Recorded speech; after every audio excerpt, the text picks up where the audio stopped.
తెలంగాణ స్వయం పాలన ఎట్లా ఉన్నది? ఆ నిరంకుశ పాలన నుంచి విముక్తి చేయటం ఒక ప్రధాన కర్తవ్యమే. తమ ఇష్టానుసారంగా వనరుల వినియోగాన్ని చేపట్టేసరికి ఈ ప్రాంత అభివృద్ధి అనేది దెబ్బతింది. 20 లక్షల కోట్ల రూపాయల సంపద క్రియేట్ అయింది కదా, అందులో 6 లక్షల కోట్ల అప్పు. ఇది దాని గురించి పెద్ద ప్రశ్న ఏమిటి అనేది వారు అంటున్నారు. గవర్నమెంట్ పైసలు ఖర్చు అవుతాయి, కాంట్రాక్టర్లకు మేలు జరుగుతుంది, ప్రజలకు దానివల్ల జరగవలసినటువంటి లాభం జరగదు. ప్రత్యేకించి వ్యవసాయాన్ని మొత్తంగా కాంట్రాక్టర్ల చేతుల్లోకి నెట్టే ప్రయత్నం చేయటం.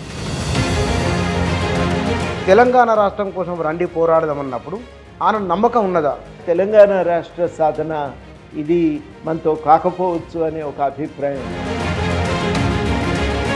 తెలంగాణ కాకతీయ తోరణం, చార్మినార్ తెలంగాణ ఉద్యమంలో వాడుకున్న ప్రతీకలు, వీటిని ఎందుకు మారతాల్సి వచ్చింది? ఇప్పుడు 2 చారిత్రక కట్టడాలను ఒక దగ్గర పెట్టిండు, దాని నుంచి కూడా ఒక సందేశం ఇవ్వగలిగే పరిస్థితి లేదు. ఈ గేయం విషయంలో జరుగుతున్న ఒక చర్చ ఉన్నది కదా, ఆ కీరవాణికి ఇవ్వడం ఎందుకు, తెలంగాణ లేరా అని. దానికి మీ సమాధానం? ఆయనకు తెలుసు కదా, మాత్రం స్వేచ్ఛ ఆయనకు మనం ఇస్తే ఏం పోతుంది. రేవంత్ రెడ్డి పరిపాలన తీరు ఎట్లా ఏ వేళ కొనసాగుతున్నది? మీరు దగ్గరికి వెళ్ళి చూస్తున్నారు. ఒక ప్రజాస్వామిక తెలంగాణ నిర్మాణం కోసం ప్రయత్నం అయితే చేస్తున్నారు, కానీ దురదృష్టవశాత్తు అధికారంలోకి వచ్చే నాటికి రాష్ట్రం అప్పుల పాలైంది.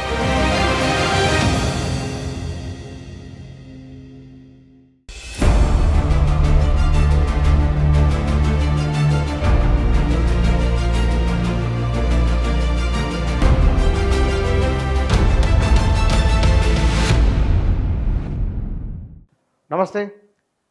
తెలంగాణ రాష్ట్రం ఏర్పడి దశాబ్ది ఉత్సవాలు జరుగుతున్నాయి. ఈ సందర్భంలో ఆనాడు తెలంగాణ జేఏసీ చైర్మన్గా తెలంగాణ ఉద్యమానికి ఇరుసులా పనిచేసిన ప్రొఫెసర్ కోదండరామ్ గారు మన దగ్గర ఉన్నారు.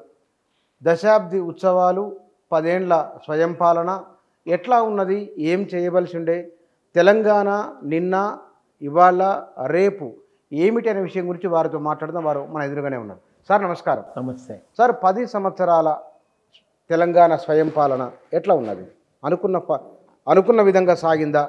గాడి తప్పింది. వాస్తవానికి గాడి తప్పింది. అందరం కలిసి కొట్లాడి తెలంగాణ తెచ్చుకున్నప్పుడు ఒక ప్రజాస్వామిక తెలంగాణ నిర్మాణం జరుగుతుంది అనుకున్నాం. ఇక్కడి వనరులకు మనకు సంబంధం లేకుండా పోయింది. దుడ్డెకు మూతికి బుట్ట కడతారు పాలు చీకకుండా, తల్లి పాలు తాగకుండా. అదేవిధంగా మనకు మన వనరులకు సంబంధం తెగదెంపులు అయిపోయినాయి. ఆ పరిస్థితుల్లో తెలంగాణ అభివృద్ధి కోసం ఆంధ్ర పాలకుల పెత్తనం నుంచి విముక్తి చెందాలని నిర్ణయించుకొని కొట్లాడి, ఈ కొట్లాట ప్రధాన లక్ష్యం ఏంటంటే తెలంగాణ అభివృద్ధి చెందితే ఫలితాలు ప్రజలందరికీ దక్కుతాయి, ఆ అభివృద్ధికి అవసరమైన వనరులను కూడా మనం వాడుకోవచ్చు అనేది మనకున్న లక్ష్యం. ఈ లక్ష్యం కోసం పోరాడి తెలంగాణ తెచ్చుకుంటే ఒక కుటుంబం చేతిలో అది బందీ అయిపోయి, ఆ కుటుంబం ఇష్టానుసారంగా వనరులను కొల్లగొట్టింది. తమ స్వార్థ ప్రయోజనాలే తప్ప సమిష్టి ప్రయోజనాలు వాళ్ళకు లేవు. దాని కారణంగా తెలంగాణ అభివృద్ధి అనేది పూర్తిగా ఎక్కడికక్కడ మాది నిలిచిపోయి ఇవాళ ఆ కుటుంబం యొక్క ఆర్థిక అభివృద్ధి మాత్రమే జరిగింది. అందుకని తెలంగాణ వచ్చిన ఈ 10 ఏళ్ల పాటు మనం ఆ సమస్యలు ఎదుర్కొన్నాం. అందుకని తెలంగాణను ఈ కుటుంబ పాలన నుంచి విముక్తి చేయటం, ఆ నిరంకుశ పాలన నుంచి విముక్తి చేయటం ఒక ప్రధాన కర్తవ్యమైంది. అదృష్టం కొద్దీ దశాబ్ది ఉత్సవాల నాటికి ఆ కుటుంబం యొక్క ఆధిపత్యం నుంచి కూడా తెలంగాణ బయటపడ్డది. ఇవాళ తెలంగాణ ఆ రకంగా మళ్ళీ ముందుకు సాగటానికి అవకాశం దొరికింది. కాబట్టి దశాబ్ది ఉత్సవాలకు ఒక ప్రత్యేకత ఉంది. ఆ ప్రత్యేకత సంతరించుకున్నటువంటి సమయంలో మనం దశాబ్ది ఉత్సవాలు జరుపుకుంటాం. కానీ కేసీఆర్ మీరు కలిసే ఉన్నారు, కలిసి పనిచేసింది ఇద్దరు. మరి ఉద్యమ సందర్భంగా తెలంగాణ రాష్ట్రం ఎట్టెట్లా ఉండాలని అనుకున్నారు? రేఖామాత్రంగా ఒక 2-3 విషయాలు, నీళ్లు, నిధులు, నియామకాలు, ఈ విషయంలో ఎట్లా ఉండాలని మీరు అప్పట్లో అనుకున్నారు? మేము అనుకున్నది ఏంటంటే నీళ్లు, నిధులు, నియామకాలు అనేవి తెలంగాణ ఉపయోగించుకునే అధికారాన్ని పొందుతుంది. ఆ వనరులో ఉపయోగించుకొని తెలంగాణ అభివృద్ధి చెందుతుంది, ఫలితాలు ప్రజలకు దక్కుతాయి, ప్రజలు కూడా బాగుపడతారు, ఉద్యోగం ఉపాధి అన్నీ కూడా అందరికీ అందుబాటులోకి వస్తాయి అని ఆ రోజు ఆశపడ్డాం. తెలంగాణలో ప్రజలు సుభిక్షంగా బతుకుతారని. ఆ జరిగిన వాస్తవం ఏంటంటే తెలంగాణలో ఆ రకంగా జీవించే పరిస్థితులు లేకుండా పోయింది. ఒక కుటుంబమే తన అవసరాల కోసం ప్రతిదీ వనరుల వినియోగాన్ని శాసించటం మొదలుపెట్టేసరికి, తమ ఇష్టానుసారంగా వనరుల వినియోగాన్ని చేపట్టేసరికి ఈ ప్రాంత అభివృద్ధి అనేది దెబ్బతిన్నది. అది జరిగినటువంటి వాస్తవం. ఆ వాస్తవ పరిస్థితులను అందరం కూడా గమనించడం, ఇవాళ దాని నుంచి విముక్తి చెందవలసినటువంటి అవసరము కనబడతా ఉంది. కానీ మీరు మాట్లాడుతున్నది Kaleshwaram project, Palamuru Rangareddy, mission Kakatiya, mission Bhagiratha, ఇట్లాంటి స్కీములు కూడా వచ్చినాయి కదా. ఇవి మీరు ఎందుకు గుర్తించట్లేదు? ఇది ఒక మార్పే కదా. ఆయన చెయ్యలేదని అనటానికి కూడా లేదు. అభివృద్ధి చేసిండు. కానీ అభివృద్ధి అంటే గవర్నమెంట్ నుంచి పైసలు పెట్టుబడి పెట్టి అభివృద్ధిని సాధించే ప్రయత్నం కూడా చేసిండ్రు. ప్రాజెక్టులు కట్టిండ్రు, పెట్టుబడి పెట్టి వాళ్ళు కొంత భూములు సేకరించి ఫ్యాక్టరీలను తీసుకొచ్చే ప్రయత్నం చేసిండ్రు. ఈ 2 పనులు ప్రభుత్వం ప్రయత్నించింది. కానీ అందువల్ల లాభం ప్రజలకు చెందాలి వాస్తవానికి. కానీ ప్రజలకు చెందలే. ప్రజలకు ఉద్యోగం దొరకాలి, ఉపాధి కల్పన పూర్తి కావాలి. వచ్చినటువంటి లాభం ఆ రకంగా ప్రజలకు దక్కితే, ప్రజలు సుఖంగా జీవిస్తూ ఉంటే, వాళ్ళు కూడా తమ జేబులో నుంచి ఖర్చు పెట్టగలిగే శక్తిని కనుక సాధించుకోగలిగితే అప్పుడు రాష్ట్రానికి లాభం. కానీ ఆ శక్తి ప్రజలకు దక్కలేదు. కారణం ఏంటంటే ప్రతి దగ్గర కూడా ఈ అభివృద్ధి ఫలితాలు కేసీఆర్ తన కుటుంబం మాత్రమే కొల్లగొట్టాలనే లక్ష్యంతో వాళ్ళు ప్రయత్నం చేశారు. అది వాళ్ళ మనం తెలంగాణకు ఒక శాపంగా మారింది. వాళ్ళు ఏం చేసిండ్రు అనంటే ప్రాజెక్టులు కట్టిండ్రు. కానీ ఆ ప్రాజెక్టుల నిర్మాణం అనేది కాంట్రాక్టర్ల జేబులు నింపింది. తాము దానివల్ల లబ్ధి పొందేండ్రు. నీళ్లు ఇయ్యలేదా అనంటే ఎంత డబ్బు ఖర్చు పెట్టినామో ఆ డబ్బు లెక్క ప్రకారం చూస్తే రావాల్సినటువంటి నీళ్లు రాలేదు. మొత్తంగా ఒక 16 లక్షల ఎకరాలకు నీళ్ళు ఇస్తామని చెప్పి ప్రాజెక్టును మొదలుపెట్టిండ్రు. 1,05,000 కోట్లు ఎంతో ముందు 70,000 కోట్లు అంచనా వేసుకున్నది 1,00,000 దాటింది. ఆ 1,00,000 కోట్ల నుంచి 1,40,000 కోట్ల దాకా పెరిగింది. అంత పెరిగినప్పటికీ, అంత పెట్టుబడి వ్యయము అయినప్పటికీ కూడా ఆ ప్రాజెక్టు నుంచి లబ్ధి ప్రజలు పొందలేకపోయారు. ఎందుకనంటే ఆ ప్రాజెక్టు డిజైన్లో ఉన్నటువంటి ప్రాథమిక లోపాలు. ఖర్చు ఎక్కువైంది, ఫలితము నీళ్లు రావాల్సినటువంటి రీతిలో రాలేదు. ఆ 16 లక్షల ఎకరాలకు నీళ్లు ఇవ్వవలసిన ప్రాజెక్టు కేవలము అది ఒక 45,000 ఎకరాలకు 49,000 ఎకరాలకు నీళ్ళు ఇచ్చింది. అట్లా ఏమైపోయిందంటే అది పరిమితమైనటువంటి లక్ష్యాన్ని నెరవేర్చింది. కాంట్రాక్టర్లకు మాత్రం దండిగా డబ్బులు వచ్చినాయి. దానివల్ల రాజకీయ నాయకులు కూడా కొంత కమిషన్లు పొందగలిగారు. కానీ ప్రజలకు మేలు కలగలేదు. ఈ డబ్బులన్నీ దీని మీద పెట్టి ఉద్యోగ కల్పనకు అవసరమైన అభివృద్ధిని చేయలేకపోయారు. అందుకని రాష్ట్రంలో జరిగింది ఏంటంటే 2014 నుంచి 19-20కి వచ్చేసరికి నిరుద్యోగ రేటు 4-5 రెట్లు పెరిగింది. అంత తీవ్రంగా నిరుద్యోగ సమస్య పెరగటము, ప్రభుత్వ ఖాళీలను కూడా భర్తీ చేయకపోవటం యువత పాలిటీ శాపంగా మారింది. ఉపాధి కల్పన జరగలేదు. అంతిమంగా జరిగింది ఏంటంటే కొంతమందికి రియల్ ఎస్టేట్ ప్రయోజనాలే తప్పగాని ఈ అభివృద్ధి ఫలితాలు అనేవి ప్రజలకు దక్కకపోవటం మనం కనబడుతున్నటువంటి వాస్తవం. ఇది ఒక విచిత్రమైన అభివృద్ధి నమూనా. గవర్నమెంట్ పైసలు ఖర్చు అవుతాయి, కాంట్రాక్టర్లకు మేలు జరుగుతుంది, ప్రజలకు దానివల్ల జరగవలసినటువంటి లాభం జరగదు. కాళేశ్వరం మీద జరిగింది కూడా అదే. మొత్తం 40,000 ఎకరాలకు మాత్రమే పరిమితమైంది. కాలువలు తవ్వలే, ఇంకా సగం పనే పూర్తయింది. ఆ కాలువలు తవ్వకపోవటము, ఎక్కడికక్కడ చెరువులతో అనుసంధానం చేయాల్సినటువంటి చోట వాటిని ఇంకా సంపూర్ణంగా చేయకపోవటము, వాటన్నింటి వల్ల దానివల్ల సంపూర్ణమైన ప్రయోజనం తెలంగాణ పొందలేకపోతున్నది. దాంట్లో డిజైన్ లోపాలు ఉన్నాయి. ఆ నీళ్లు పైనుంచి కిందికి పోయిన తర్వాత కింది నుంచి మళ్ళీ పైకి ఎత్తిపోస్తుంటారు. ఎత్తిపోసిన నీళ్లు మళ్ళీ వరద రాగానే మళ్ళీ కిందికి వదిలిపెడతా ఉంటారు. కనుక ఎత్తిపోతలు తిప్పిపోతలే జరిగినాయి తప్పగని దాని నుంచి వ్యవసాయానికి ఎంత అవసరమో, తెలంగాణకి ఎంత అవసరమో అన్ని నీళ్లు కూడా మనం ఉపయోగించుకోలేకపోయినాం, తోడుకోలేకపోయినాం. అవి ప్రాజెక్టుల డిజైన్లో ఉన్న లోపాలు. మొత్తం డబ్బులు ఈ ఒక్క ప్రాజెక్టు మీదే పెట్టడం, కృష్ణానది మీద పెండింగ్ ప్రాజెక్టులు అట్లాగే నిలిచిపోయినాయి. ఒక 200 కోట్లు ఇస్తే బ్రాహ్మణ వెల్లంలా అనే ప్రాజెక్టు పూర్తవుతుంది. 200 కోట్లు కూడా ఇవ్వకుండా ఎండబెట్టి ఆ ప్రాజెక్టును పూర్తి కానియలేదు. డిండి ప్రాజెక్టు ఎట్లా పూర్తి అవుతుందో కూడా ఎవరికి అవగాహన లేదు. అట్లా ఏమైపోయిందంటే ఆ నిధుల వినియోగం అనేది సంపూర్ణంగా అదొక దుర్వినియోగంగా మారిపోయింది. ఈ దుర్వినియోగంగా మారిపోవటం, ప్రజలకు ఆశించినటువంటి ఫలితాలు దక్కకపోవటం మనం గమనించవచ్చు. కనుక నిధులు దుర్వినియోగమైనవి, నీళ్లు దుర్వినియోగమైనవి. అంటే అంతిమంగా ప్రజలు నీళ్లకు కట్టినటువంటి ప్రాజెక్టులు అనేవి ఆశించినటువంటి స్థాయిలో లాభాలను కూడా ఇవ్వలేకపోయినాయి. ఇది మనకు తెలంగాణ అభివృద్ధి వల్ల ఒక గుప్పెడు మందికి లాభం జరిగింది, అశేష ప్రజానీకం దానివల్ల నష్టపోయింది. బడ్జెట్లో వనరులు అయిపోయింది, రాష్ట్రం అప్పుల పాలైపోయింది, అప్పులు కట్టలేని స్థితి. ఇవాళ రాష్ట్ర అభివృద్ధికి డబ్బులు కూడా మనం సమీకరించుకోలేనటువంటి ఒక స్థితి ఇవాళ రాష్ట్రంలో ఉన్నది. అంటే పైసలు ఖర్చయినాయి, ఫలితము దక్కలేదు. పైగా రాష్ట్రం ఏమైందంటే ఈ నిధుల దుర్వినియోగం వల్ల అప్పుల పాలైపోయింది. ఇది జరిగినటువంటి 10 ఏళ్ల అభివృద్ధి యొక్క సారాంశం. కానీ తెలంగాణ ఆత్మగౌరవం కోసమే తెలంగాణ సమాజం రోడ్ల మీదకి వచ్చింది. ఈ 10 ఏళ్ల కాలంలో తెలంగాణ ఆత్మగౌరవం ఎట్లా ఉన్నదని మీరు భావన?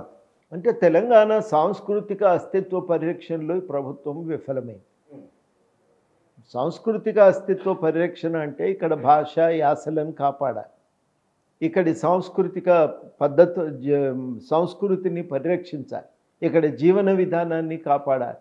ఇవేవి కూడా ఈ ప్రభుత్వం చేయలేకపోయింది, సంపూర్ణంగా ఆ విషయంలో విఫలమైంది. నీళ్ళ అంటే ఒక సాంస్కృతిక అస్తిత్వము, ఉదాహరణకి కొత్తగా తెలంగాణ భాషా యాసలను ప్రోత్సహించడానికి చర్యలు తీసుకోవాలి. ఈ భాషకు ఒక నిఘంటువులను తీసుకొని రావాలి, ఇక్కడి పదాలు ప్రజలకు తెలవటం కోసం నిఘంటువులు తీసుకురావాలి. అట్లాంటివి ఏవి కూడా జరగలేదు. ఇక్కడ ఉన్న చారిత్రక వారసత్వ సంపద పరిరక్షణకు చర్యలు తీసుకోలేదు. దాని చుట్టూ ఆధారపడి టూరిజాన్ని అభివృద్ధి చేయవచ్చు. అంతేకాదు ఇంకా వాటితో పాటు చాలా కీలకం ఏంటంటే మ్యూజియంస్ పెట్టాలి. ఇక్కడ చారిత్రక కళా సంపదను కాపాడటానికి, ఇక్కడ చారిత్రక వారసత్వాన్ని అర్థం చేసుకోవటానికి తోడ్పడే విధంగా ఒక మ్యూజియంస్ రావాలి. ఆ మ్యూజియం కూడా తెలంగాణలో రాలేదు. తెలంగాణకు ఉన్నటువంటి ప్రత్యేక చరిత్ర ఉంది, దాన్ని రికార్డ్ చేయలేదు. ప్రత్యేకించి ఈ ప్రాంత ఉద్యమ చరిత్రను రికార్డ్ చేయలేదు. ఇవన్నీ కూడా మనకు సాంస్కృతిక రంగంలోని వైఫల్యాలుగా మనం గమనించవచ్చు. వైఫల్యాలుగా వాటిని గుర్తించవలసిన అవసరం కూడా ఉంది.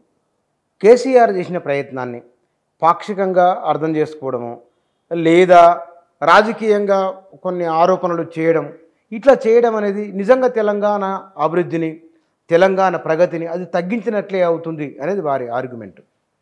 ఇవ్వలం కూడా కావాలని దుమ్మెత్తిపోయే పని ఇవ్వలం కూడా చేయటం లేదు. వాస్తవానికి మేము ప్రారంభంలో కేసీఆర్ ప్రభుత్వాన్ని విమర్శించకూడదు, అవకాశం ఇవ్వాలి అని నిర్ణయించుకున్నాం. సంవత్సరం వరకు ఏదన్నా ఉంటే విజ్ఞాపన పత్రాలు ఇచ్చినందు తప్ప మేము ఎక్కడ మాట్లాడలేదు.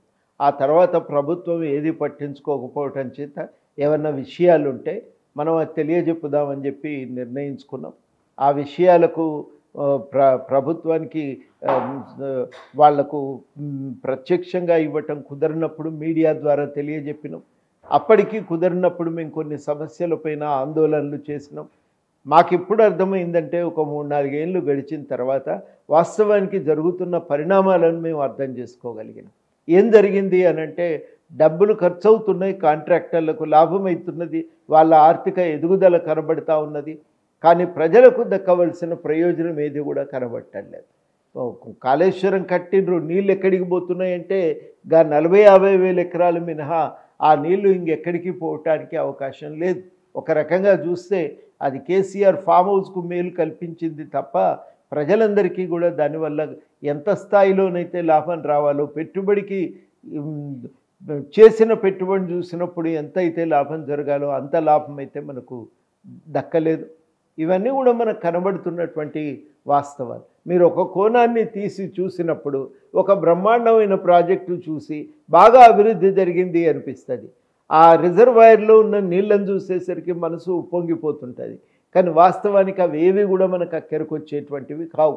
ఏదన్నా కొంత లాభం జరిగిందంటే మత్స్య సంపద ఒక ఎదుగుదల కొంత ఉపయోగపడ్డది తప్ప అంతకు మించినటువంటి ప్రయోజనం ఏది ఈ ప్రాజెక్టుల వల్ల కలగలేదు. అంటే 10 ఏళ్ల పరిపాలన బాగలేదు, 10 ఏళ్ల పరిపాలన అనుకున్న లక్ష్యాన్ని సాధించలేదు అనేది మీరు స్థూలంగా మీరు చెప్పదలుచుకున్న విషయం. అంతే కదా. తెలంగాణ ఉద్యమం ప్రారంభంలో 90ల్లో ఆనాడున్న పరిస్థితి ఏమిటి? ఎట్లా ప్రజలు తెలంగాణ ఉద్యమంలోకి రావడం, అది ఏ అంశం ప్రధానంగా ఆ రోజు ఉన్నది? తెలంగాణ ఉద్యమము రావటానికి ఆ రోజున్న పరిస్థితి ఏంటంటే, చంద్రబాబు నాయుడు గారు అధికారంలో ఉన్నప్పుడు సరళీకరణ విధానాలను తీసుకొచ్చింది. ఈ సరళీకరణ విధానాల వల్ల ప్రయోజనాలు ఎవరికి దక్కినాయి అంటే, ఆ ప్రయోజనాలన్నీ కూడా గుప్పెడు మందికి సంపన్న వర్గాలకే లాభం చేసినాయి. ప్రతిదీ ప్రైవేటీకరణే కదా. ఈ ప్రైవేటీకరణ వల్ల లాభపడింది ఎవరు అంటే, ఆ ప్రైవేటీకరణ వల్ల లాభపడ్డదంతా కూడా పెద్ద పెద్ద కంపెనీల వారు, పెద్ద పెద్ద ఆసాంలే లాభపడ్డారు. వాళ్ళు ఈ కంపెనీలు కొన్నారు, దాంతో రియల్ ఎస్టేట్ చేసుకున్నారు. కొంతమంది అయితే ఈ ప్రభుత్వ కంపెనీల ప్రైవేటీకరణ వల్ల చిన్న చిన్న కాంట్రాక్టులు తీసుకొని వాళ్ళు లాభపడ్డారు. అట్లా రకరకాలుగా వాళ్ళు లాభపడ్డారు. కానీ ప్రజల విషయానికి వచ్చేసరికి బతుకుదేరు అవకాశాలను కల్పించలేకపోయాయి. ప్రత్యేకించి వ్యవసాయాన్ని మొత్తంగా కాంట్రాక్టర్ల చేతుల్లోకి నెట్టే ప్రయత్నం చేయటం, మార్కెట్లు విస్తరించలేదు, అమ్మకాలు పెరగలేదు, రైతులకు ఉండేటువంటి ఆదాయం కూడా నిలకడైనటువంటి ఆదాయం కూడా దొరికే పరిస్థితి లేదు. ఇట్లాంటివి మనకు కనబడుతున్నటువంటి వాస్తవాలు. ఇవన్నీ కూడా మొత్తం మీదనైతే ప్రజలకు చాలా ఇబ్బంది కలిగించినాయి. ఈ ఇబ్బంది కలుగుతున్న సమయంలో మరి తెలంగాణ ఏర్పడితే తప్ప మళ్ళా మనకు మన వనరుల మీద అధికారం దొరకదు అనే ఆలోచనతో, మన అస్తిత్వ పరిరక్షణ లేకుండా మన ప్రాంత అభివృద్ధిని ఇక్కడి అవసరాలకు తగ్గట్టుగా డిజైన్ చేసుకోవటం కూడా సాధ్యం కాదు అనే ఉద్దేశంతో ఆ రోజుల్లో ప్రత్యేక రాష్ట్రం కోసం కొట్లాడినాం. అప్పుడే రైతుల ఆత్మహత్యలు మొదలైనవి. విస్తృతంగా జరుగుతున్న రైతుల ఆత్మహత్యల నేపథ్యంలో ప్రత్యేక రాష్ట్ర ఏర్పాటు తప్ప మరొక మార్గం ఏది కనబడలేదు. కాబట్టే ప్రజలందరూ కూడా తెలంగాణ రాష్ట్ర సాధన ఉద్యమంలో కీలకమైన భాగస్వామ్యాన్ని తీసుకున్నారు. వారంతా చాలా గట్టిగా కలిసి వచ్చి మరి తెలంగాణ రాష్ట్ర సాధన కోసం మనం నిలబడి సాధించుకుంటే తప్ప మన వనరుల మీద మనకు అధికారం దొరకదు అని చెప్పి ప్రజలు అర్థమైపోయింది. అర్థమైంది కాబట్టే ఇక అప్పటి నుంచి మెల్లమెల్లగా తెలంగాణ ఉద్యమం బలం పెరగటం ప్రారంభమైంది. మొదట కొద్ది వర్గాలకే పరిమితమైనటువంటి ఉద్యమం విస్తృత ప్రజా ఉద్యమంగా మారింది. విస్తృతమైనటువంటి ప్రజా ఉద్యమము మెల్లమెల్లగా బలపడి అది ప్రభావాన్ని చూపటం కూడా, మనం ప్రజా జీవితం పైన ఒక ప్రభావాన్ని చూపటం కూడా మనం గమనించవచ్చు. ఇప్పుడు ఈ తిరుగుబాటు అనేది ఇట్లాంటి నేపథ్యంలో ఉన్న ఒక తిరుగుబాటు నుంచి అది క్రమక్రమంగా ఒక మార్పు అనేది ఒక లక్ష్యంగా ఒక పోరాటం అనేది మనకు ప్రారంభమైంది. కానీ 1998, 99, 2004 నాటికి ఆనాడున్న తెలంగాణ గ్రామీణ ప్రాంతాలు, ఆనాడు మీలాంటి వాళ్ళు చేసిన ప్రయత్నాలు, ఇవన్నీ కూడా తెలంగాణ ఉద్యమంలోకి సమాజాన్ని రప్పించిన తీరు ఏమిటి? ఆ వచ్చిన తర్వాత ఈ 10 ఏళ్లలో అప్పటికనిప్పటికీ ఈ పర్టికులర్ విషయాలలో మార్పు ఉన్నదా లేదా? ఇప్పుడు అది జరిగిన తర్వాత వాస్తవానికి ఎప్పుడైతే ఈ పోరాటం అందరం కలిసి మొదలుపెట్టామో అది ప్రజలకు కూడా అర్థమైంది. మన రాష్ట్రం మీద మనకు పట్టు లేదు, మన ప్రాంతం మీద మనకు పట్టు లేదు, మన వనరుల మీద మనకు పట్టు లేదు, ఆఖరికి ఈ ప్రభుత్వంతో కూడా మనకు పట్టు లేదు. కాబట్టి మనం మొత్తంగా తెలంగాణను విముక్తి చేసుకోవాలి ఆంధ్ర పాలకుల నుంచి అని ఒక వలసాధిపత్యం నుంచి విముక్తి కోసం ప్రయత్నం ప్రారంభమైంది. ఈ వలసాధిపత్యం అంటే వనరులను మీద పెత్తనం చేసి దాన్ని తరలించకపోయేటువంటి వర్గాలకు వ్యతిరేకంగా పోరాటం. ఆ వర్గాల పెత్తనాన్ని మనం వలసాధిపత్యం అంటాం. ఈ వలసాధిపత్యాన్ని వ్యతిరేకించటం తెలంగాణ ప్రజానీకం ప్రారంభించింది. ఆ వలసాధిపత్య వ్యతిరేక పోరాటాల క్రమంలోనే తెలంగాణ విముక్తి చెందింది. తెలంగాణ విముక్తి చెంది ఒక ప్రత్యేకమైనటువంటి రాష్ట్రంగా మారిన తర్వాత ఇవాళ ఏం జరిగింది అని మనకు ఒక ప్రశ్న వస్తుంది. నేను చెప్పినట్టు తెలంగాణకు ఒక లాభం ఏం జరిగిందంటే, మొట్టమొదట ఈ ప్రాంత ప్రజలు తమ భవిష్యత్తును తామే నిర్ణయించుకునేటువంటి అధికారాన్ని పొందింది. రెండవ కీలకమైనటువంటి మార్పు ఏముంది అని అంటే, మొత్తం మీద ఇక్కడ విస్తృతమైనటువంటి వనరులన్నింటిపైన ఇక్కడ ప్రజలకు ఒక అధికారం దక్కింది. ఇక కీలకమైనది ఏంటంటే, ఇక్కడి అస్తిత్వానికి కూడా ఒక ప్రత్యేకమైన గుర్తింపు లభించింది. ఈ అస్తిత్వాన్ని మనం కాపాడుకుంటూ ఈ ప్రాంత అభివృద్ధికి ప్రయత్నం చేయాలనే ఒక నిర్ణయం ప్రజల్లోకి వచ్చి ఒక సంకల్పంతో వాళ్ళు రాష్ట్ర సాధన కోసం కొట్లాడటం మొదలుపెట్టారు. అట్లా ఒక ప్రత్యేక రాష్ట్రం అనేది ఏర్పడింది.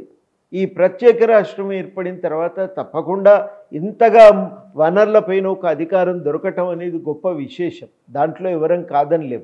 రాష్ట్ర ఆదాయం పెరిగింది, రాష్ట్రానికి ఉండేటువంటి వనరులు పెరిగినాయి. కానీ వాస్తవమైన పరిస్థితి ఏంటంటే ఈ ఫలితాలు ప్రజల దాకా చేరలేదు.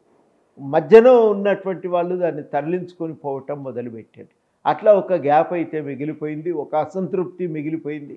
అదంతా కూడా 96లో వరంగల్లో జరిగినటువంటి నిరసన విద్రోహ దినం మీటింగ్తోని అది ఒక విస్తృతమైన ప్రజా ఉద్యమంగా మారింది. అట్లా అది ప్రజా ఉద్యమంగా మారి అది ఎదగటం, తర్వాత అది క్రమంగా ఒక ప్రత్యేక రాష్ట్రం కావటం అందరికీ తెలిసిన వాస్తవమే. ఆనాడు మీరు రైతుల ఆత్మహత్యలపైన మీరు పనిచేసిన సందర్భం ఒకటి, ఆ తర్వాత 2007, 2008 కొంచెం ముందుకెళ్తే కనుక తెలంగాణ రాష్ట్రం కోసం రండి పోరాడదామన్నప్పుడు ఆనాడు నమ్మకం ఉన్నదా? ఆ రోజు అయితే బాగానే ఉండు కానీ అవుతుందా అనే అనుమానాలు అందరికీ ఉండే. అయితే ఆ అనుమానాల కారణంగానే అంతగా కదిలేవాళ్ళు కాదు. మీటింగ్ పెడితే చాలా అతి కష్టం మీద 100, 150 వస్తే చాలా ఎక్కువ.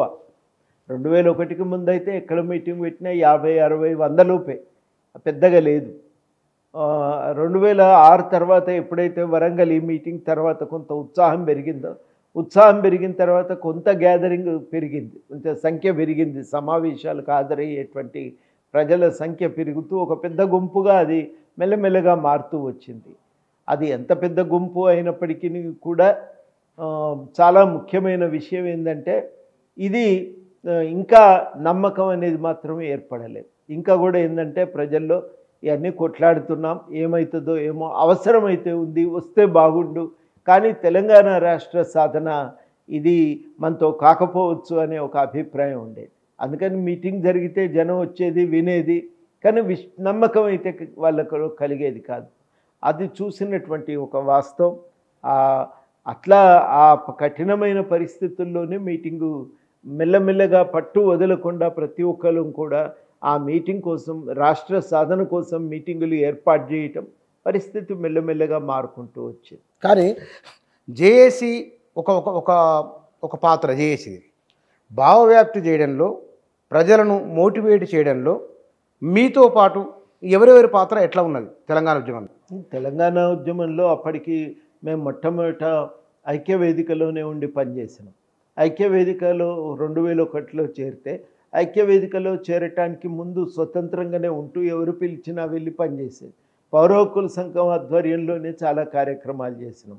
కొన్నింటిని ఇతర మిత్రులతో కలిసి ఐక్య సంఘటనలు ఏర్పాటు చేసుకొని దాని ఆధ్వర్యంలో కార్యక్రమాలు చేసినాం. అట్లా రకరకాలుగా కార్యక్రమాలు చేసినాము. తర్వాత కొంత అప్పటికి ఉన్నటువంటి ఈ ఇతర సంఘాలతో ఉన్న సంబంధాలు అనేవి ఇక బలహీనపడిపోయి ఈ వీళ్ళతోనే ఇప్పుడు ఈ మన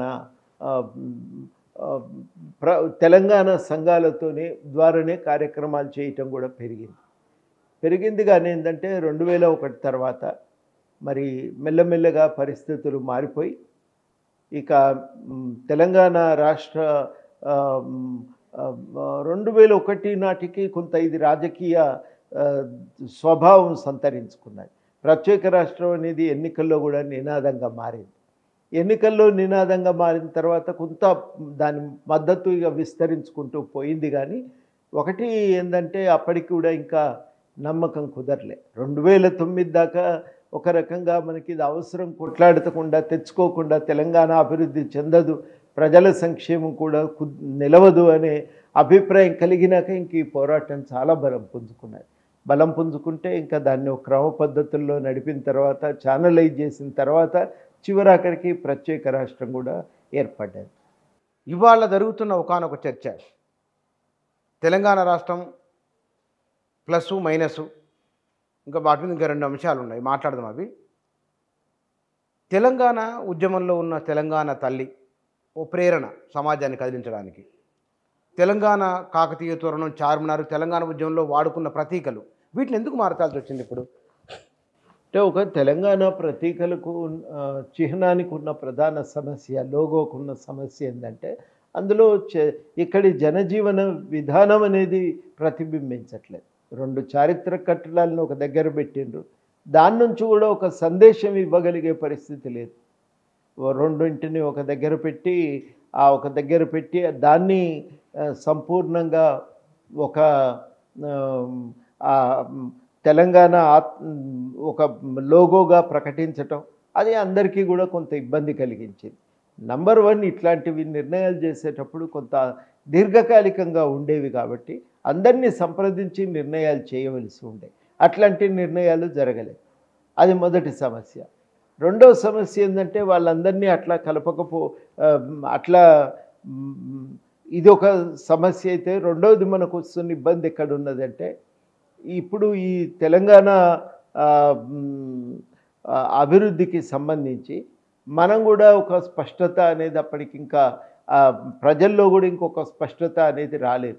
అందువల్ల జరగవలసింది ఏంటంటే అసలు మనం ఇంకా ప్రత్యేక రాష్ట్రానికి సంబంధించిన ఈ పోరాటం అనేది కొంత బలహీనంగానే ఉండేది. ప్రజలు వచ్చేవాళ్ళు, మీటింగ్ పెడితే వినేవాళ్ళు, కానీ నమ్మకంతో ఈ ఉద్యమం వెంట ఉండాలనేటువంటి పట్టుదల లేదు. అప్పటికి ఇంకా మహిళలు కానీ ఇంకా కొన్ని వర్గాలు ప్రధానంగా ఆంధ్ర పాలకుల యొక్క ఆధిపత్యంలోనే మిగిలిపోయినాయి. వాళ్ళ ఆధిపత్యంలో మిగిలిపోయిన వర్గాలను విముక్తి చెందిన తర్వాత కానీ ప్రత్యేక రాష్ట్రం సాధ్యపడలేదు. అది 2009 తర్వాతనే ఆ రకంగా విస్తృతపడి ఒక ఉద్యమం కూడా విస్తృత జనబాహుల్యానికి సంబంధించిన ఉద్యమంగా మారింది. అందుకని మొట్టమొదట ప్రజలకేం పెద్దగా నమ్మకం లేదు. రాను రాను మెల్లమెల్లగా హాజరయ్యేటువంటి వాళ్ళ సంఖ్య పెరుగుతూ వచ్చింది. ఆ పెరుగుతూ ఉన్నటువంటి తరుణంలోనే మెల్లగా ఈ ఉద్యమం బలపడి ప్రత్యేక రాష్ట్ర సాధన ఉద్యమం అనేది ఇంకా బలాన్ని పుంజుకొని అది విజయవంతంగా ముగిసింది. అది ప్రత్యేక రాష్ట్రం ఏర్పడిన తర్వాత అది విజయవంతంగా ముగిసింది. అట్లా ఒక బలం పెరిగింది, మెల్లగా ప్రజల్లో నమ్మకం పెరిగింది. ఆంధ్ర పాలకుల పెత్తనంలో ఉన్నటువంటి వర్గాలు ఒకటొకటిగా తెగిపోతూ బంధనాలు తెంచుకుంటూ బయటికి రావటం మొదలైంది. ఈ మార్పులన్నీ జరగటంతో చివరికి ఈ రాష్ట్ర విముక్తి కూడా సాధ్యం. కానీ అంటే అది చరిత్రలో ఒక కొన్ని అంశాలు వచ్చిన తీరు, జనాన్ని కదిలించిన తీరు మీరు అంటున్నది. ఇవి తెలంగాణ సమాజము ఇష్టపడి మీరంటే మార్పులు చేర్పులు కొన్ని చేయవచ్చునేమో, కానీ మొత్తానికి తీసేస్తామో సమంజసమేనా? ఇప్పుడు తెలంగాణ మీరు అనేది ఏంటంటే ప్రజలు ప్రతిబింబించట్లేదు, మన ప్రతీకల్లో ప్రజలు ప్రతిబింబించట్లేదు. ప్రజలు ప్రతిబింబించకపోయేసరికి అది చాలా ఒక చిహ్నంకు ఉండవలసిన ప్రాథమిక లక్ష్యం.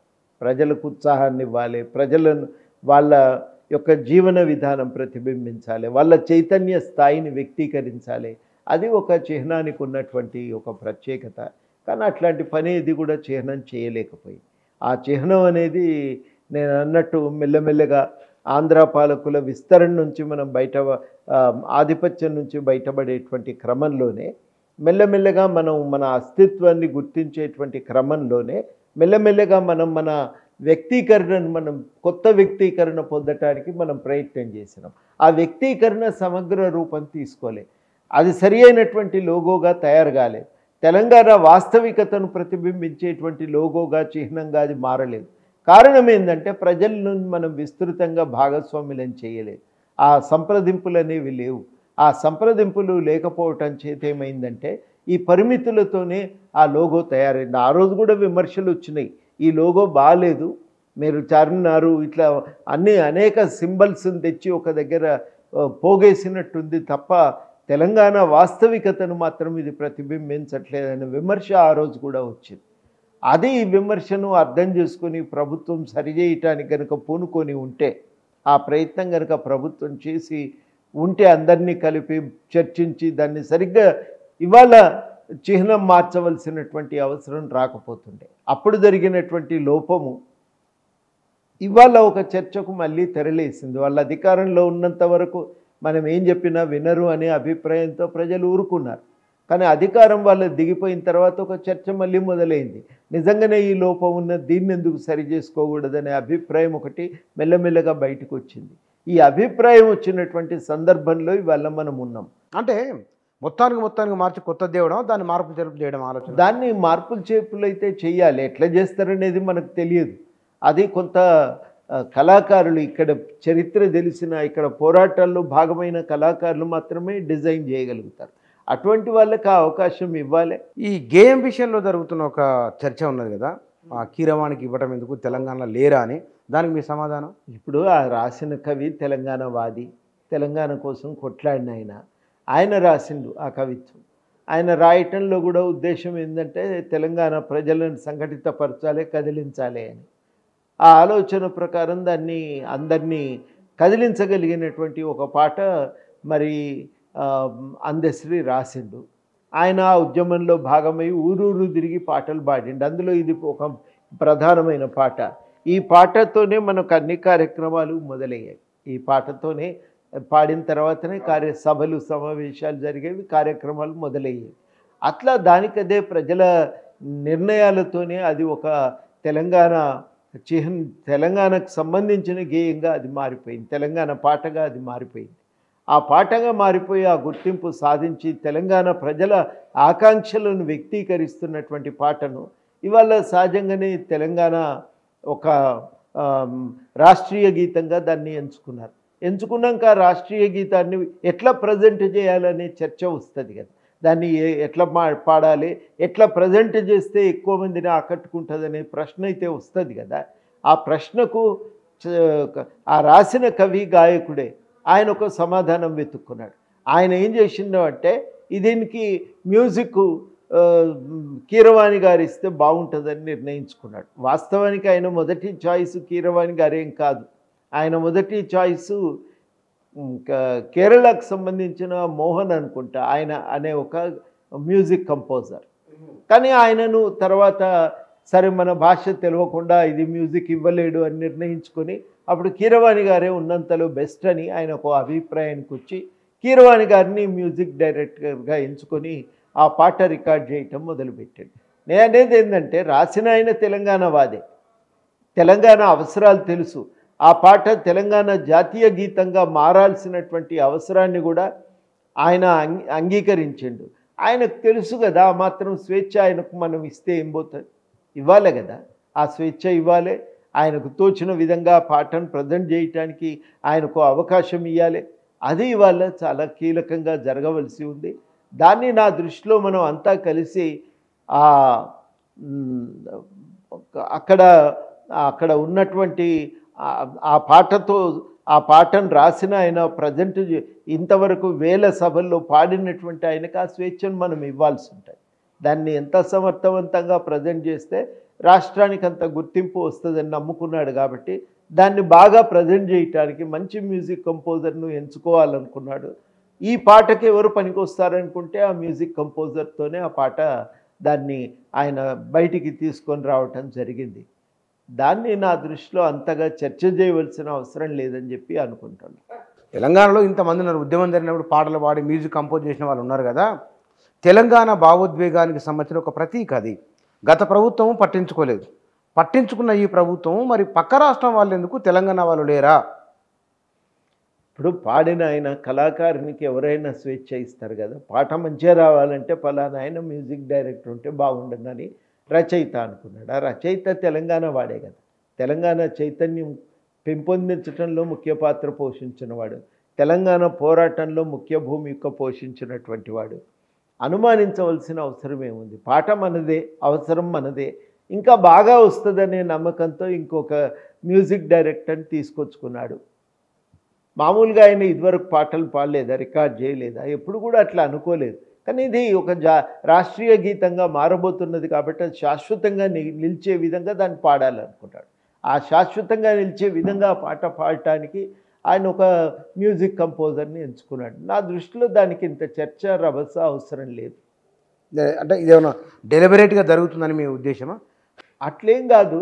రకరకాల మ్యూజిక్ డైరెక్టర్కి సంబంధించిన చర్చ చేసిన తర్వాతనే ఈయనైతే బాగుంటుందని నిర్ణయించుకున్నాడు. కాబట్టి అది ఆ రచయిత యొక్క ఆయన ఎంచుకున్నటువంటి ఒక సొల్యూషన్ కదా, ఒక మార్గం కదా. దాన్ని గౌరవిద్దామని నేను అందరికీ విజ్ఞప్తి చేయదలిచి. రేవంత్ రెడ్డి పరిపాలన తీరు ఎట్లా ఏ వేళ కొనసాగుతున్నది? మీరు దగ్గరికి వెళ్ళి చూస్తున్నారు, ఇప్పటికీ బాగానే ఉంది. వాళ్ళు ఇచ్చిన మాట ప్రకారం ఒక ప్రజాస్వామిక తెలంగాణ నిర్మాణం కోసం ప్రయత్నం అయితే చేస్తున్నారు. నా దృష్టిలో అది ఆ ప్రయత్నం కూడా చాలా బాగానే ఉంది. సమగ్రంగానే ఆలోచిస్తున్నారు. అది ఆ తెలంగాణ చిహ్నాల విషయంలో కానీ ప్రతి విషయంలో కూడా కొంత ప్రజాస్వామికంగానే ఆలోచిస్తున్నారు వాళ్ళు. అందుకని నేను అనుకోవటం అయితే దాని మీద అంత ఆయన ఒక చర్చ చేయకుండా ఇదేం చేయట్లేదు కాబట్టి దాని మీద నా దృష్టిలోనైతే ఇంకా ఎక్కువ ఘర్షణ అవసరం లేదు. ఆ లోగో విషయానికి వస్తే ఏంటంటే అది ప్రజల జీవితం ప్రతిబింబించట్లేదు కాబట్టి వాళ్ళు ఏం చేస్తున్నారంటే ఈ లోగో అనేది ఇవాళ మార్చాలి అని నిర్ణయించుకున్నారు చాలామంది. నాలాంటి వాడు నేను కూడా అనుకుంటున్నాను అది మారితే బాగుండును అని. అయితే ఇప్పుడు మార్చుకోవటానికి అవకాశం కలిగింది. అయితే తొందరపడి మేము ఏకపక్షంగా నిర్ణయం తీసుకోము, చర్చలు చేస్తాము, అసెంబ్లీ కూడా ఆమోదించిన తర్వాతనే దాన్ని బయటికి విడుదల చేస్తామనే మాట వాళ్ళు అంటున్నారు. ఒక ప్రజాస్వామిక పద్ధతుల్లోనే నిర్ణయం తీసుకుందామని హామీ ఇచ్చిన తర్వాత నా దృష్టిలో ఇంకా ఘర్షణ కూడా అనవసరం. వాళ్ళు చేస్తున్నారు, చేయనియండి. అలా తయారైన తర్వాత చర్చకు ప్రజల ముందుకు తీసుకొస్తామంటున్నారు కదా, తేనియండి. బయటకు వచ్చిన తర్వాత చర్చ దాని వచ్చిన రూపాన్ని చూసి మాట్లాడుకుందాం. అప్పటిదాకా అంతర్గతంగా ఓ ప్రయత్నం అయితే జరుగుతున్నది. ఆ అంతర్గత ప్రయత్నాన్ని మనం ఆమోదించి దాన్ని కానివ్వటానికి అది విడుదల కావటానికి మనం ఒక ప్రయత్నం చేయాలి. కానీ అప్రజాస్వామికంగా ఒకళ్ళిద్దరు కూర్చొని రుద్దితే కుదరదు. కేసీఆర్ జాగ్రత్త పడి ఉంటే ఇవాళ మనకి కొత్త లోగో అవసరం రాకపోతుండే. ప్రజాభిప్రాయాన్ని తీసుకొని లోగోను తయారు చేసి ఉంటే ఇవాళ ఇంత పంచాయతీ కూడా ఉండేది కాదు. అప్పుడు ఆయన చేయలే, అదొక తప్పిదం. ఆ తప్పిదం జరిగిందని చెప్పి మనం ఇంకా దాన్ని రెక్టిఫికేషన్ చేయవలసిన అవసరం లేదనుకుంటే కూడా పొరపాటు. తప్పనిసరిగా కరెక్షన్స్ జరగాలి. అది మెరుగ్గా తీర్చిదిద్దాల్సిన అవసరం ఉంది. ఆ ప్రయత్నం గవర్నమెంటు ఎత్తుకోవటం మంచిదే. కాకపోతే అది ప్రజాస్వామిక పద్ధతుల్లో అంతిమంగా అసెంబ్లీలో కూడా చర్చ పెట్టి అందరి అభిప్రాయం తీసుకొని దాన్ని ఫైనలైజ్ చేయాలని మాత్రమే నేను కోరుతాను. కానీ అభివృద్ధి నమూనాలో కేసీఆర్ అభివృద్ధి నమూనా ఇట్లా ఉన్నది, అది ప్రజలకు ఉపయోగకరంగా లేదని మీరు అంటున్నారు. రేవంత్ రెడ్డి ఈ 6 నెలల కాలంలో ఒక అభివృద్ధి నమూనాను తీసుకొని వస్తున్నారు. ఆ అభివృద్ధి నమూనా ఎట్లా ఉన్నది? ఇది బాగానే ఉంది. ఎందుకంటే మళ్ళా ఇదివరకట్లాగా ఒకళ్ళిద్దరికి లాభం ఎట్లా అందించాలనే ఆలోచనతో బయటపడి మొత్తం జాగ్రత్తగానే ప్రతిదీ పరిశీలిస్తున్నారు. కాళేశ్వరం విషయంలో కూడా కమిటీలు ఇచ్చిన అభిప్రాయం, రాష్ట్ర స్థాయి ఇంజనీర్లు చెప్పేటువంటి సూచనల ఆధారంగానే కదా నిర్ణయాలు చేస్తున్నారు. దానివల్ల ఏమవుతుందంటే దుబారా ఖర్చు కూడా ఆస్కారం లేకుండా అయిపోతున్నది.